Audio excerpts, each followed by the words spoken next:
Las palabras a las cuales me gustaría llamar su atención en esta mañana se encuentran en la epístola del apóstol Pablo a los Efesios, en el capítulo 6 y especialmente en el versículo 18. Con toda oración y súplica orad en todo tiempo en el Espíritu, y así velad con toda perseverancia y súplica por todos los santos.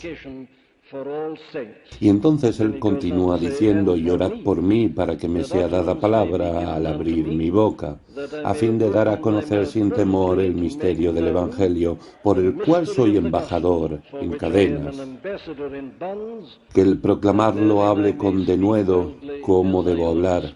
Sin embargo, yo deseo llamar la atención particularmente para el versículo 18. Con toda oración y súplica orad, en todo tiempo en el Espíritu, y así velad con toda perseverancia y súplica por todos los santos. El apóstol Pablo direcciona esa exhortación a los efesios, juntamente con su maravillosa enseñanza sobre la batalla espiritual, en la cual ellos estaban necesariamente comprometidos como cristianos. Él concluye su gran y poderosa carta con toda su elevada doctrina, y aún así él no puede dejarlos. Él dice, por lo demás, fortaleceos en el Señor y en el poder de su fuerza, revestíos con toda la armadura de Dios, para que podáis estar firmes contra las insidias del diablo.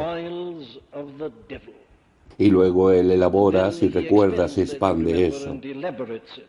Su enseñanza es que, en otras palabras, estemos o no conscientes de ello, el hecho es que estamos en una tremenda batalla y conflicto espiritual. ¿Dónde están estas potestades invisibles, estos principados y potestades, los dominadores de este mundo tenebroso, las fuerzas espirituales del mal en las regiones celestiales? Pese a que vivimos en un mundo que es material, también somos ciudadanos de un reino espiritual. Y no hay nada de mayor importancia de que nos demos cuenta de ello. Es lo invisible que importa. Las cosas visibles son temporales, las cosas invisibles son eternas. Y pertenecemos a este reino, y en todos los sentidos lo más importante que hagamos es darnos cuenta de la realidad de la vida espiritual invisible con sus poderes y sus fuerzas. Y allí, dice el apóstol, dispuesto contra nosotros está el diablo, en toda su fuerza, sutileza, ingenio, poder y todas sus fuerzas.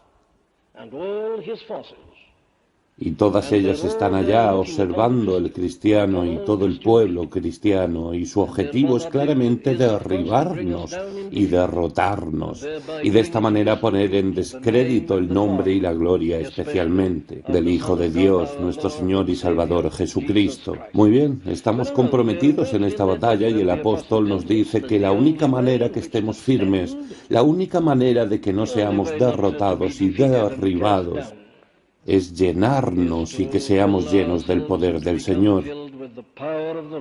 La fuerza, el vigor y la energía del propio Señor, y además de eso, que nos revistamos de toda esta armadura de Dios. Aquellos que vienen aquí regularmente se recordarán que vimos esto en detalles y consideramos las diversas partes y porciones de esta armadura celestial que nos es dada por Dios, para que estemos firmes especialmente en el día malo, y después de haber vencido todo, permanecer inquebrantable.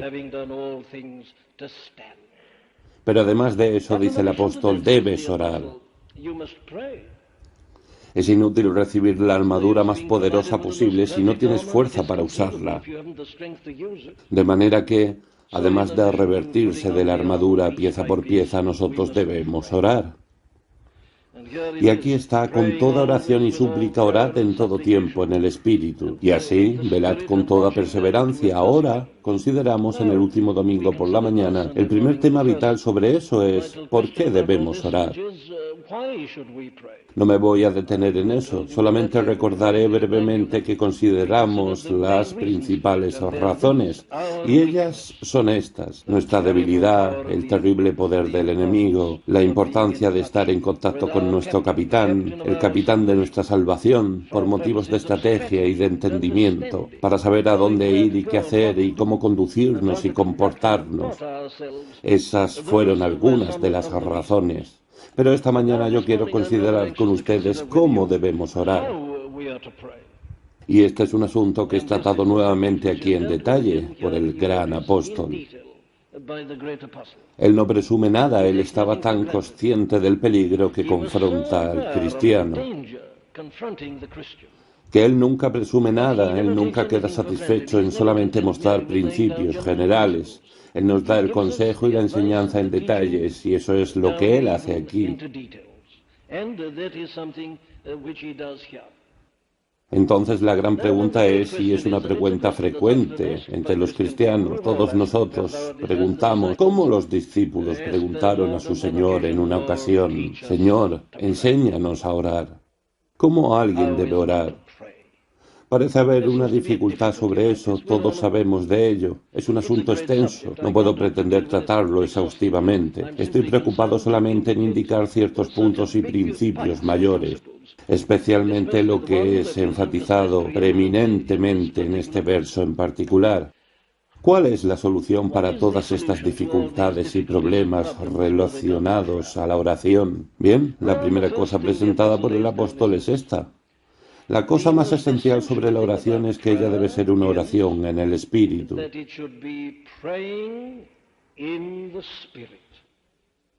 Con toda oración y súplica, orad en todo tiempo en el Espíritu Santo. Vea que el apóstol entra aquí en muchos otros detalles que muchas veces causan el tropiezo de algunos. Él trata el tema del tiempo, ¿cuándo se debe orar? Él trata de métodos, él trata de tipos de oración, él trata del asunto de a quién debemos orar. Él trata de todo eso, pero ¿y es eso lo que quiere enfatizar? Es vano e inútil gastar nuestro tiempo con esas cosas a menos que estemos aclarados sobre el primer punto fundamental. Y es en ese punto que yo he sentido que los diversos manuales de devoción católica y otros pueden muy bien ser engañosos por tener la tendencia de hacernos concentrar la atención en métodos, en medios, en tiempos y cosas de ese tipo, antes de que estemos absolutamente aclarados sobre lo que es central y más importante. El problema con la mayoría de nosotros en la oración no es que no somos lo suficiente disciplinados, pese a que Dios sabe que no somos disciplinados lo suficiente. Sin embargo, este no es nuestro problema principal. El problema principal, me parece ser, es que nunca realmente aprendimos lo que es orar en el Espíritu. Y esto es algo enfatizado repetidamente en las Escrituras. Y no es inapropiado que estemos considerando eso en esta mañana de domingo de Pentecostés. Estamos reunidos en un día en que la Iglesia en todo lugar se estará pensando en este gran acontecimiento que se dio en el día de Pentecostés en Jerusalén. Aquellas personas estaban reunidas en el cenáculo en oración cuando de repente hubo un sonido como de un viento impetuoso y el Espíritu descendió sobre ellos en la forma de lenguas como de fuego, y todos quedaron llenos del Espíritu y hablaban en otras lenguas. El gran día en el cual la Iglesia fue de hecho fundada de cierta manera, cuando los miembros individuales de Cristo se hicieron un cuerpo, el gran bautismo, en un cuerpo, la Iglesia, el cuerpo de Cristo, el cuerpo místico. Ahora hay un peligro al mirar a este gran acontecimiento, de mirarlo de la manera equivocada y que aprendamos de ello una lección equivocada.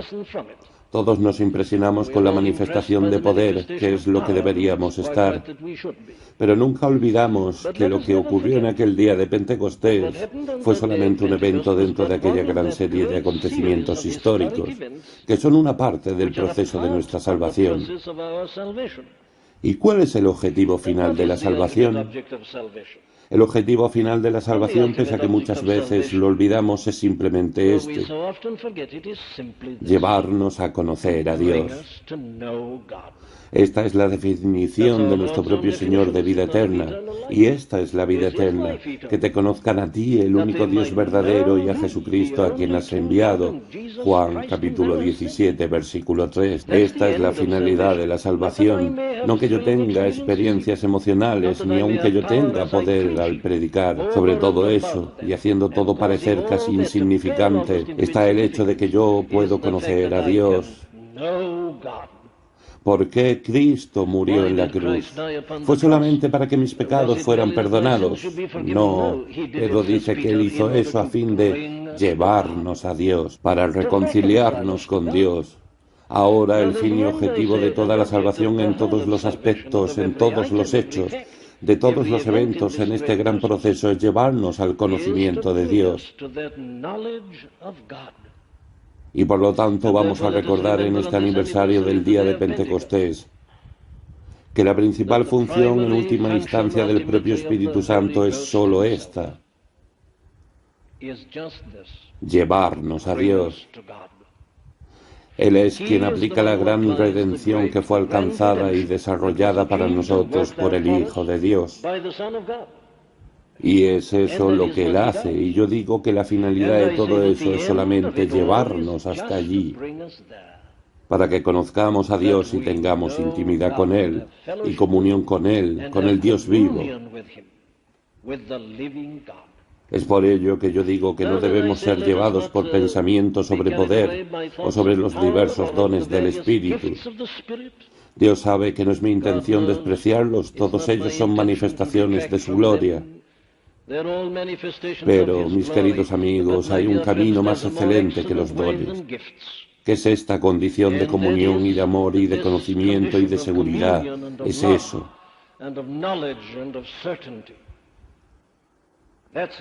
Y es eso que es enfatizado aquí, de la manera por la cual el apóstol exhorta a estos efesios a orar. Ellos deberán orar en el Espíritu Santo. Ahora es muy interesante observar el número de veces en que eso es enfatizado en la enseñanza de las Escrituras. Déjame tomar solamente 2 o 3 de ellas para demostrar lo que estoy diciendo. Lo primero a enfatizar eso es claro, fue nadie menos que nuestro propio Señor. Y Él hizo eso, si te recuerdas, en aquella memorable conversación que Él tuvo con la llamada mujer samaritana. Allí estaba una mujer que era samaritana y que se consideraba una creyente y adoradora de Dios. Y si te recuerdas cómo ella argumentó con él sobre Dios y sobre adoración, pero nuestro Señor tuvo que corregirla. Ella dijo: nuestros padres adoraron en este monte, y vosotros decís que en Jerusalén está el lugar donde se debe adorar. Y si te recuerdas lo que nuestro Señor dijo a ella, Él dijo: pero la hora viene y ahora es cuando los verdaderos adoradores adorarán al Padre, en espíritu y en verdad, porque ciertamente a los tales el Padre busca que le adoren. Y entonces Él repite y elabora eso en cierto sentido. Él dice: Dios es espíritu y los que le adoran deben adorarle en espíritu y en verdad. Toda su concepción sobre la adoración estaba equivocada, como yo les mostraré enseguida. Era una concepción materialista, local, de hecho no era adoración. Nuestro Señor de hecho habló así a la mujer: vosotros adoráis lo que no conocéis, nosotros adoramos lo que conocemos, porque la salvación viene de los judíos. Aquí tenemos una mujer que pensaba que adoraba y que oraba a Dios y que su pueblo hacía lo mismo. El comentario de nuestro Señor es que aquello no era adoración, porque no era adoración en espíritu. ¡Qué tremenda declaración es esta! Mucho de lo que nosotros llamamos de adoración y que pasa como adoración, de acuerdo con las palabras del propio Señor, no es de hecho adoración. Nosotros solo oramos verdaderamente cuando oramos en espíritu y en verdad. Escucha ahora el propio apóstol Pablo colocando exactamente el mismo punto. En el capítulo 2 de la epístola a los Efesios, en el versículo 18. Él estaba hablando sobre los judíos y sobre los gentiles. Y entonces él muestra cómo la pared de separación fue derribada por la muerte de Cristo. Y continúa diciendo: porque por medio de él, por Cristo, los unos y los otros tenemos nuestra entrada en un mismo espíritu al Padre. unto the Father. Y es solamente de esta manera que nosotros, de hecho, vamos al Padre. El Espíritu es absolutamente esencial y es ese único Espíritu, si eres judío o gentil, no importa. Redimido en Cristo, aún necesitas del Espíritu para ir verdaderamente al Padre. O vea de la manera por la cual el apóstol hace exactamente la misma declaración en la epístola a los Filipenses. En el capítulo 3, en el versículo 3, él dice: cuidaos de los perros, cuidaos de los malos obreros, cuidaos de la falsa circuncisión, porque nosotros somos la verdadera circuncisión. ¿Nosotros quiénes? Que adoramos en el Espíritu de Dios y nos gloriamos en Cristo Jesús, no poniendo la confianza en la carne.